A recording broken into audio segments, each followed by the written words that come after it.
I begun to compete, and that was fine. I still had, I think like for the first like 2 shows, I did then binge again post show. And I think when I did it, it reminded me like why I didn't want to do it. So then the final like 4 shows that I didn't do it because I'd already like put myself off, and it kind of went a bit like that. And it even went into like, I think that was the best off season that I did. I think I did it myself, and I did it through macro tracking, and I had like a bit of support going on from like outside and from this coach that I was with. Like this was the first time I actually had like a kind of someone to be ish accountable to in that off season, although it wasn't like full on accountability. There was some accountability there. So yeah, the accountability obviously helped me a lot more, and the mindset of the next year, so 2019, was the year that I wanted to turn IFBB Pro. So 2018 went like a lot better for me, and the binging really slowed down, like if any, to be honest. I can't really like, it doesn't really stand out to me that it happened like frequently at all. I think it was just like random bouts, if like, I don't know, just random bouts basically. So when I headed into 2019, the year did definitely not go as planned. I got very, very ill at the start of the year, not actually sure why. They think it was actually stress related, but I got very ill, and my coach wasn't letting me prep. Some of the rules had changed, so we had to do a regional competition before we were allowed to like fly abroad and compete abroad. The actual opportunity for me to compete in 2019 had sort of like ran out because there was no more regionals. So I was like really, really gutted and kind of like lost my head a little bit. And I went through a spell then of having a binge again. So I again didn't make myself sick, but that's where we were at. And then I can remember that something had like changed within the industry, and all of a sudden there was a regional that I could probably do, but my coach was still saying no because I'd been ill.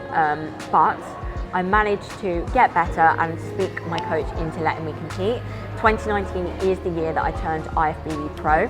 I did 6 shows within 8 weeks, and yeah, probably the hardest 8 weeks ever, but I was so driven, and I set this goal at the start of the year and said I'm going to turn IFBB Pro this year, and that is what I wanted to achieve. So that is what we did. And like I say, I did go through just an earlier stage in the year of like having some issues like with food, but managed to see myself through that and remain in this like professional mindset post that, and get my head back locked like into where I kind of needed to be to progress through to this next lot of shows.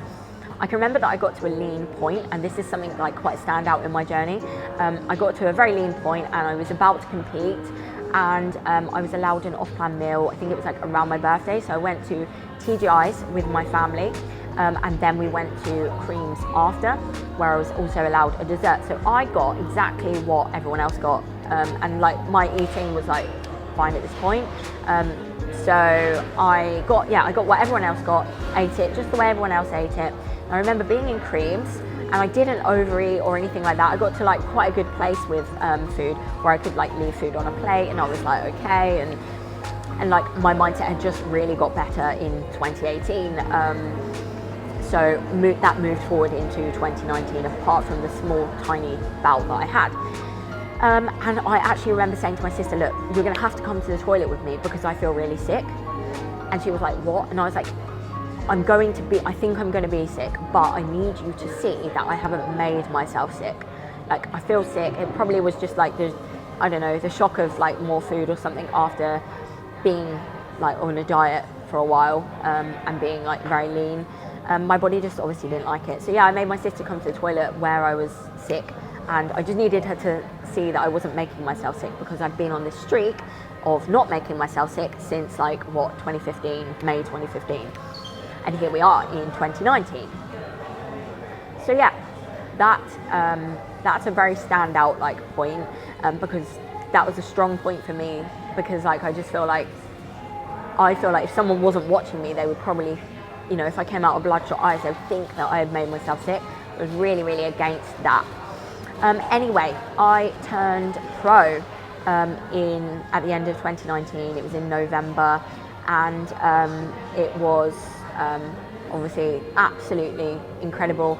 That was actually a huge turning point for me as well. Remained in this like pro mindset, but someone came into my life at this point as well. Mark came into my life at this point.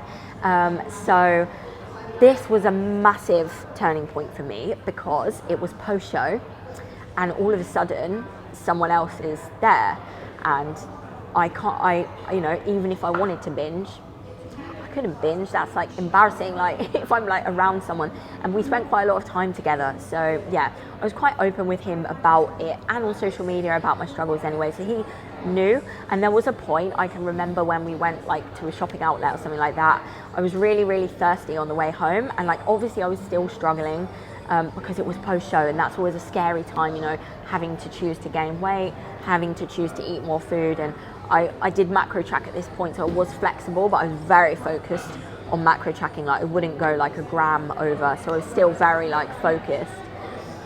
He had I can remember him having a Lucozade in the car or something like that, and I remember saying, oh, I'm so thirsty. I'm so thirsty. And he was like, oh, I've got Lucozade here. And I was like, calories, it's got calories. And I was like, no, it's okay.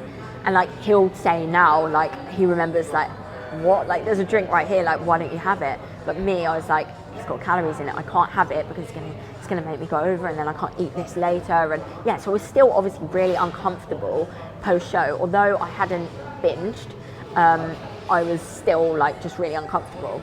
And honestly, when I was on my own, I did binge. So I did binge, but just definitely not around him. And it actually was like sometimes like almost like frustrating, because I'd be like craving something so much, or there would be food around and it was post-show, and like I would still be craving. But that definitely reduced my binging at the time. And eventually we quite soon like decided, I had another coach, and I was going to take a full year off, and I think that would have really helped me from like a food standpoint and like refreshing my body. And I had so many like digestive issues, which probably was, like I say, to do with being like bulimic in the past and like messing my hormones up and just things like that basically. I had really bad like digestion and just heartburn and pain and just horrible things. And anyway, I joined this new coach who was actually Ricardo Penin at the time, which he had the current Miss Olympia, so that was Issa Pacini at that time. He reached out to me just when I turned pro, which was obviously very exciting to me, having someone like that reach out to you and ask to be your coach. So I was really excited. But in like when we were discussing like plans and stuff, I actually said to him, like, I know that I need to grow and I need to take the year off, and I was very much prepared and I think just exhausted and so I was very much ready to just take this time off. But he was like, nope, I think we could do it this year, like, let's do your pro debut this year and you don't need that much time off. So I was like, oh, okay. And so I like basically went into this contest prep like in February, and it just didn't feel right. And a few other things happened. Mark got accepted to be going out to Q8. Someone reached out to him, and so he was going out to Q8, and this was all like really new. And I was like, oh my gosh, like my new boyfriend's going to be away for like months. How am I going to deal with this? But we were both getting ready for like shows, and then I ended up going out to Q8, and I didn't feel like I should be on contest prep. Like, it was really hard. And I think now I've had a long break, I now understand like why I shouldn't have competed back then, and probably why I still had all these digestive issues. My body was just knackered from what I've put it through with eating disorders and contest prep. So then COVID came, and we had to fly back from Q8, and I went back down south to my place, and I found it really, really hard. So like, I didn't know what was going on with the competitive season, and I remember speaking to Mark on the phone and just saying to him, like, I'm finding this well hard, like I really want to like eat all the time and stuff like that. And like, I decided with this coach that we were going to leave it for a while and see what happened with the world, but we wouldn't go too far away from being in like shape. But I just found it so hard. And Mark said, come back up, like come back. So that's the kind of point where, the turning point where I kind of started to live with him. It was meant to be for like 2 weeks, and here I am still with him now, like 2 years later. But Mark played a huge role in my journey with eating disorders, and he probably doesn't even know the impact that he's had. It was obviously kind of like, I would say like more of a forced one, because I'm not going to sit there and binge and all this stuff with him around, am I? So it made me like not do it, and like I was able to look at his eating habits, and like I always used to look at my mum, because she was like my like normal person, so to speak. Like she didn't really go to the gym much, and she didn't like track macros or diet or anything like that. She was pretty normal. So I do remember way back when we would go out for meals, I would try so hard and look at my mum and be like, right, she's eating that, come on Kerry, like chill, you can eat that, and then we can have pudding after and be fine. And I do remember saying to my mum once, like, does your body swell up like after you've eaten food? Because I was so restrictive, like even in off season, even if I ate like higher sugar or a burger or something, my body would like react.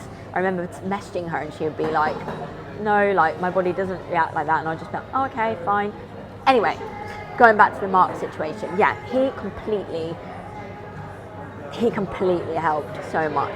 He instilled in me as well that I could be a good professional athlete, and in order to be a good professional athlete, I needed to grow and I needed to let my body recover. So yeah, after that 2019 sort of spot when I did meet him, like before we did decide to compete, like he did help me in that off season massively, and just in accepting myself. But like I said, I struggled when I came back from Q8 until I was with him again. And I kind of always feared going back down south from like that point, which was where I lived. And if I went back on my own, I mean, because I would be like, I'm in my own, I wonder if I'm gonna like have this eating disorder thing come back. But it got to a point where it didn't come back, and it just didn't. And it was really good. I was on quite high like calories at this point, because we went back like into an off-season phase before we dieted again for the 2020 shows, and like everything seemed to be like quite good. Now, I went through the 2020 season. Me and Mark both competed like together, and I remember like after show one, I definitely ate way too much. Like, to be fair, like Mark doesn't have an eating disorder. He hasn't got a disordered eating background or any issues at all in that respect. But he's a guy, and he can obviously just eat a lot, and like it's normal for your body to be hungry post-show. So like, he wanted cookies, I wanted cookies, and we would like obviously like celebrate post-show together and go out kind of and eat food. And it would scare me still, and like sometimes I would eat way more than I needed to, and like I would be like, oh, it's okay because he is, but it wasn't great. And I think I did that thing again where it was show number one, and I like put myself off of doing that. And then from show number 2 and show number 3 of 2020, it was just a complete turning point. I didn't binge, and I can honestly say I have not binged since it was like October 2020. I just managed to like find this shift and just feel okay. My motive then for 2020 was finally to give my body a break. It needed a break. I shouldn't have competed. I didn't do very well for myself in that competitive season, but again, not doing very well in that competitive season. Like I came dead last at my pro debut, had digestive issues, was distended, like it was just awful, it was just watery, the process wasn't right, and just all these things.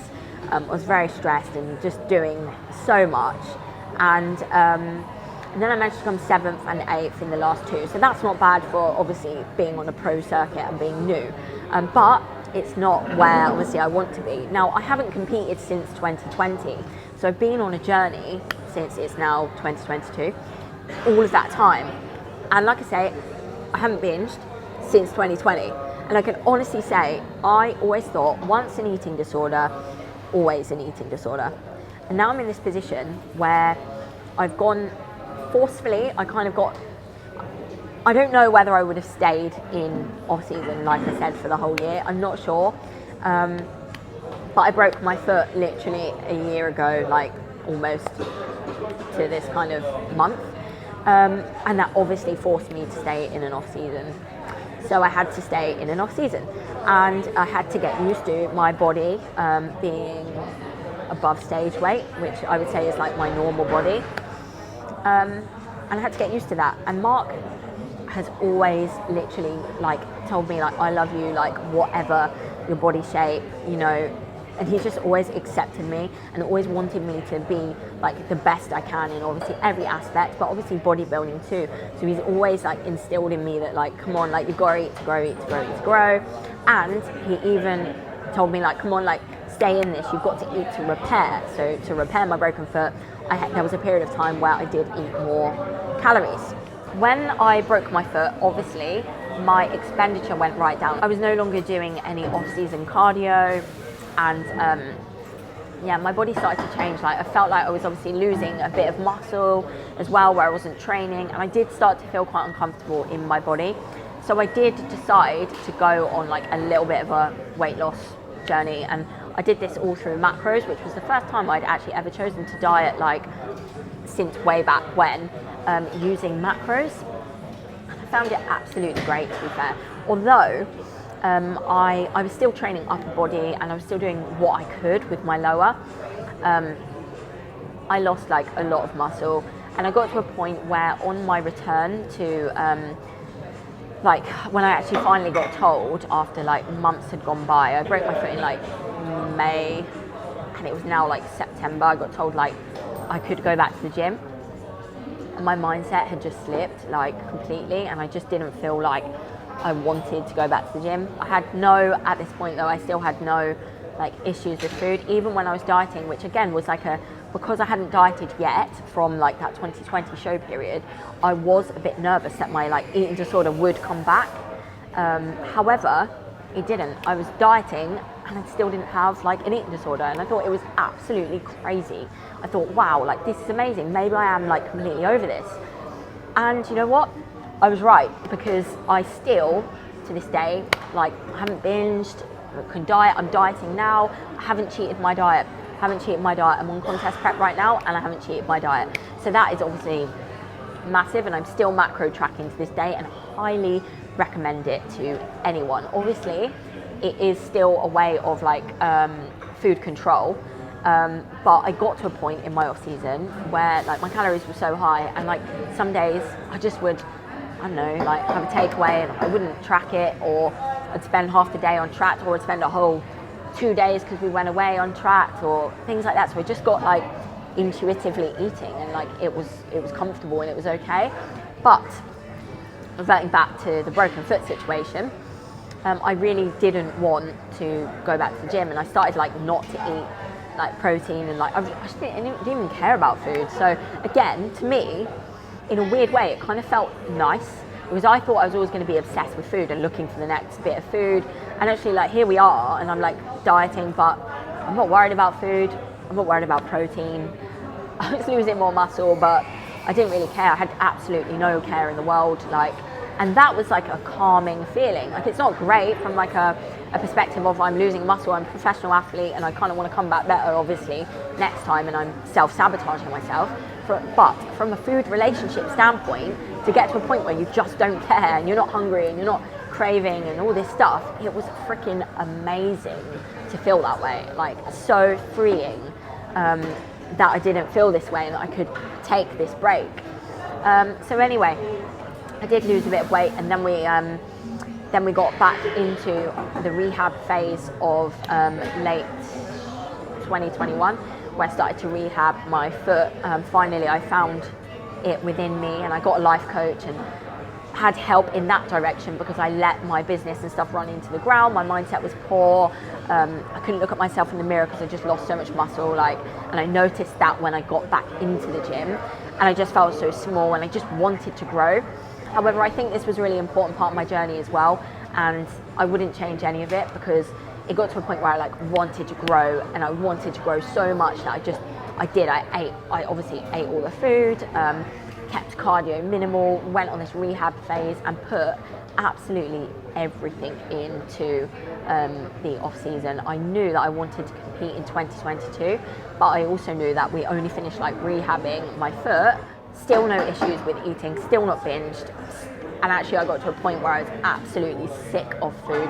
Like I used to get in a mood because I knew I had to eat so much, but I wanted to be better, needed to eat, needed to grow. But where I was literally no longer like obsessed by any food whatsoever, wasn't bothered by takeaways, it was really hard to eat the food, like grueling and like horrible. And at the same time as like hating it, again, I actually liked it because I never thought that I would be able to feel like this. I always thought I would always be hungry, always be obsessed with food, and that just wasn't there. Like, this is a completely new Kerry. My family will agree, Mark will agree. Like, it's amazing to know that I've gone through that process.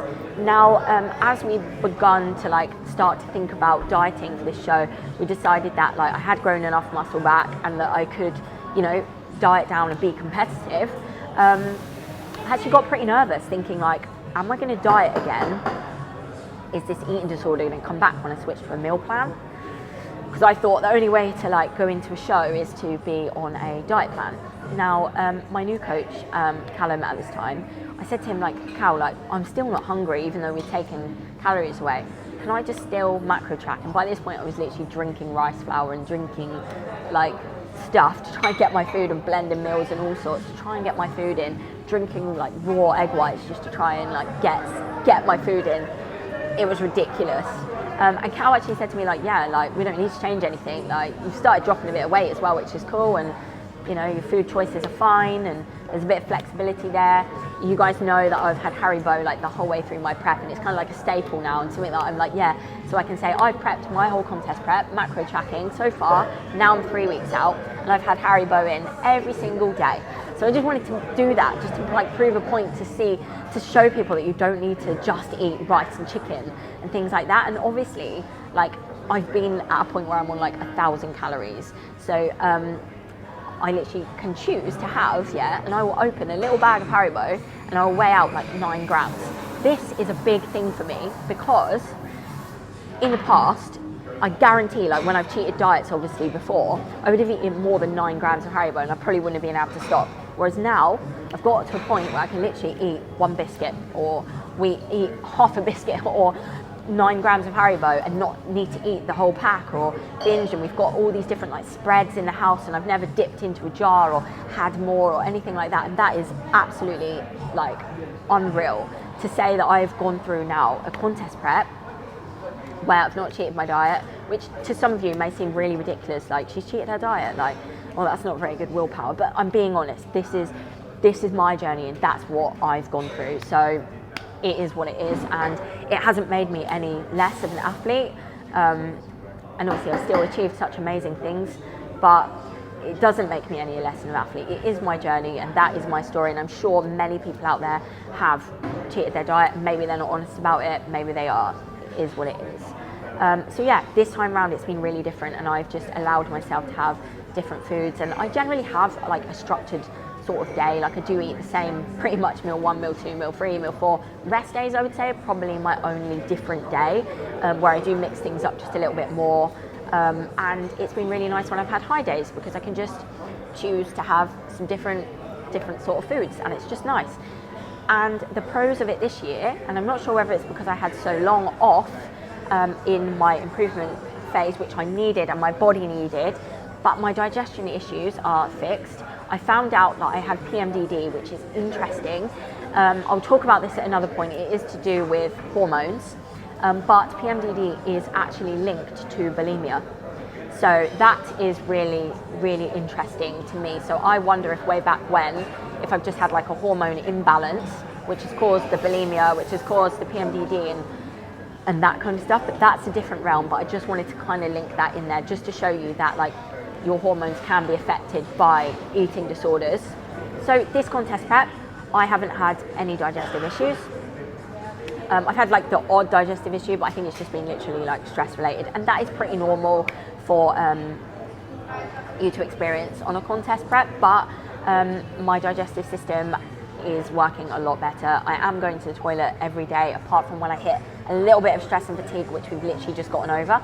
And now I'm back to being regular again. Sorry, too much information, but it is what it is. It never used to be like that. Sometimes I would go 2 to 3 days without going to the toilet. And that is why off-season is so important, and to get your hormones in the right place. I had someone look at my blood work properly, which hasn't really been done like properly before, looking at literally things like testosterone levels, like every hormone, all my functions, and like I'm on the right, you know, like taking all my omegas and doing all the right things now. And I think that's made such a difference. And my body having that break was amazing, like in terms of like I'm no longer like this contest prep, I'm no longer like distended in my stomach all the time, with my coach telling me to suck my stomach in even though I am. And this year I've had so many comments on people saying how small my waist looks, whereas in 2020 I remember I used to say to Mark, like, this isn't my waist, like I just shouldn't have prepped then. It just wasn't healthy for me to prep. But again, I'm pretty hard in here and I wouldn't stop. So yeah, but we're in a position now where like my waist has come in and I've got this amazing relationship with food still. And I think like I'll always be like, so obviously once I've competed in the next 3 weeks, I'm going to be like, I wonder what this post-show experience is going to be like. Am I going to have trouble? Am I not? So I'm going to document that with you again, because I can't read into the future and I don't know. But I feel like I'm in a place now where I'm strong. I'm strong and I've overcome that eating disorder, and I don't walk around shops even at 3 weeks out looking at food. And I think that's purely because the restriction isn't there. Like if I want to have something, I can have something.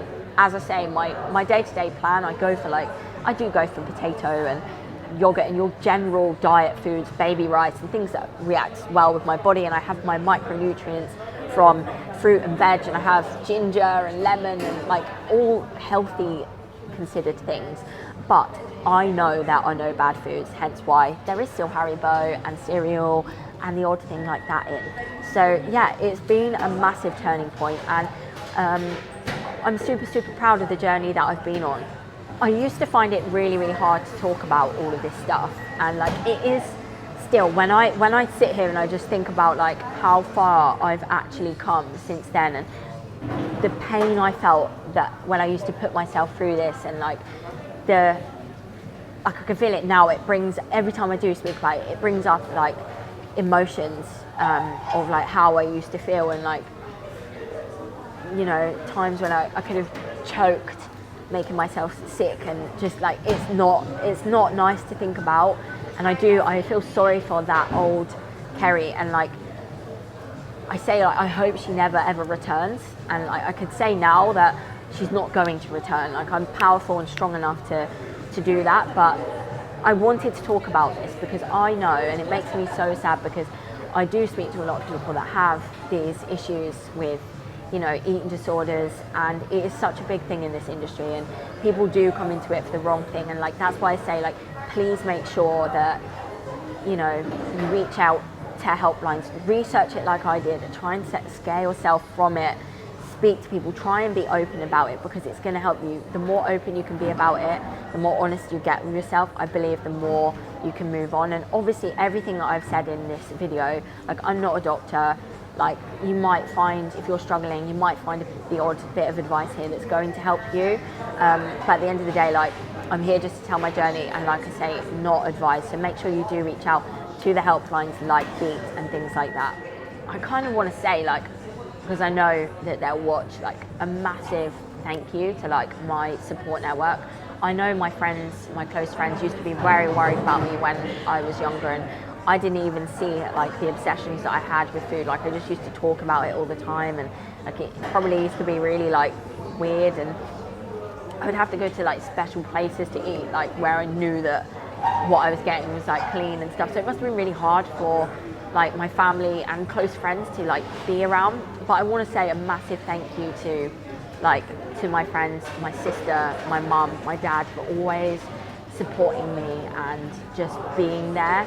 And a huge thank you to obviously Mark too, because like I say, he has been like an absolute rock to me this past, like since I met him, honestly.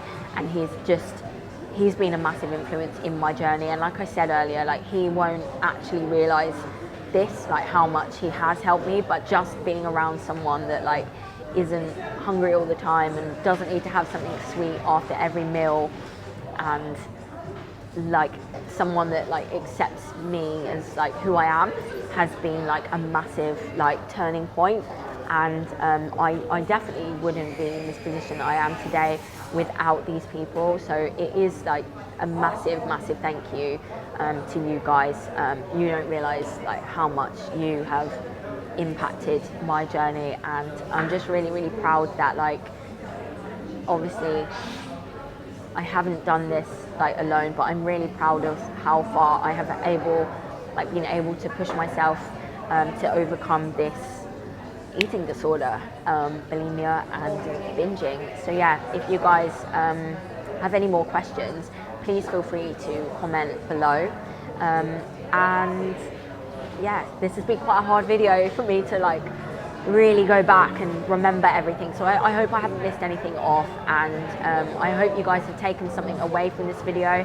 Something that I feel is really important and will help you on your journey is realizing that you are more than what you look like. You are more than just having like abs, for example. And like as much as we care about our body image, like you're not defined by being lean. You're not just an amazing athlete because you're lean, and you're just not an amazing human just because you're lean. Like people generally don't care. It's about what's on the inside that counts the most. And I think if you can get to a point where you realize that and you can get comfortable in your body at like, no matter if you're in off season, if you're just a normal person, or like if you don't have abs, if you can get comfortable and realize that you still have value, you're still an amazing person, you're still beautiful from inside and outside. And I think that is a massive like turning point, and something that I believe has really helped me find who like I am as a person. It's always a massive journey to go on of like self-love, isn't it, and everything like that. But I think I have realized now, or I know I have realized now, that I'm not defined by my abs that I have when I compete, and that in off season I'm still the same person, and I still have like value in life, and still can hit other goals, and still look as good. And I actually like my body in off season now, whereas before I used to be very uncomfortable, and Kerry was only like Kerry when she was lean. Now Kerry's Kerry all the time, and as much as I have abs, even at the moment, I'm like, actually I look at myself sometimes and think, oh my god, you need to put a bit of weight on. But obviously I'm getting ready for the stage, so that's not the case. But it just goes to show how much of like a mental journey I've been on, because I know now that I'm not defined by what the scale says or what my weight is. So yeah, I think it's really important that you can, like, if you do compete, spend enough time away from the stage that you can actually start to get comfortable within your own skin, so you can get to a point where like you're comfortable, and you know you can arrange a photo shoot and not have to diet, or you can go out for your birthday meal in 2 months and not feel like, oh, I have to diet for my birthday or an occasion. You're just you. And I think if you can find that place from within, it will help you so very much on your journey of self-love, and any journey that you're on with, you know, your eating disorders, or just in general life, just finding that comfort from within. And so with that, just remember as well, like a big huge focus that you should have is your health at the end of the day. Like you need body fat to be healthy, and you need body fat for your hormones to work, for your brain to function, and everything like that. So if you are thinking about competing again, take your off season seriously and take your body seriously, even if you're not competing, because we need to function properly in order to live a long and healthy life. So do make sure that you're focusing on not just the abs and what you're eating, you're actually focusing on what's going on internally, because it, like I say, like ever since I've made that shift, my health has improved tenfold. I don't have all the issues that I used to have, and I feel like the best me that I've ever felt, and I really feel like I found myself, and I know that you can do that too if you have had any of the issues that I have spoken about. So yeah, just make sure to remember to focus on your health, and once you can really start focusing on that, it's actually quite fun you know, trying to work out ways of how you can be even more healthy. And you will find that you're most healthy when you have a healthy layer of body fat. This is a little comparison from like a few, this was like about a week ago, I think. So I'm 5 weeks out here. Well, now I'm 3 weeks out. So a little bit different, but this was me at 5 weeks out in, this was 5 weeks out in 2020. And as you can see, like when I was saying about my stomach being like distended all the time, it just looks distended. If you look at that photo in comparison to, if you look at that photo in comparison to this photo, you can really see the difference in my midsection. So that's what I mean. You can actually see the progress that's been made from taking, obviously, the long off season off. It has made a massive difference from like me being healthy and looking after my body and putting my health first optimally. Like you can see it through my midsection. You can really see the difference there. And that's a 2-year sort of transformation. 2020, 5 weeks out, and this is 3 weeks out in 2022. Like, there is obviously always a fear of like being judged, but I know that I've come so far now, and like I feel empowered by my journey, and I just want to show you guys that like you can too if you reach out for the support and ask for the help and do your research. Scare yourself and just all these maybe little tips that I've given you, but definitely ask for professional help. Like I hope that you can find like hope and faith that you yourself can overcome your eating disorder and your trouble with food too, and you can enjoy food for what it is and be social and have fun and have some downtime and not be obsessed and think life is all about food, because it's really not. So yeah, I hope you guys did enjoy that. And please like, share and subscribe. It means a lot to me if you guys do want to share this video, because especially this video, because I know so many people struggle. So please do make sure that you do share this video so many people can hear it, from pros to amateurs to normal life. Anyone can hear it, because I just feel like you can probably take something away from this journey. So thank you guys for listening. Hope I didn't waffle on for too long, and I'll catch you guys soon.